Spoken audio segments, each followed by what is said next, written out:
Hoje você vai trabalhar sem marmita, só porque você fez eu passar raiva. Hoje eu não fiz nada pra você.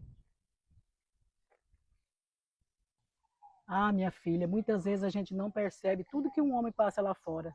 Muitas vezes eles chegam cansados, feridos e calados. Às vezes eles são humilhados, fazem com que eles se sentem pequenos, mas mesmo assim eles voltam para casa sorrindo, só para que nada falte para sua família. Talvez ele aguenta a fome, o sono e a lágrima, só para dar o melhor para sua família. Olhe bem nos olhos dele. Muitas vezes eles nunca digam, mas esse homem já chorou mais vezes do que você imagina. Então, antes de julgá-lo, abrace. Diga que valoriza, porque lá fora ele luta por todos vocês, mesmo que pareça que não. Que o cansaço dele seja uma bênção. Amor, espera.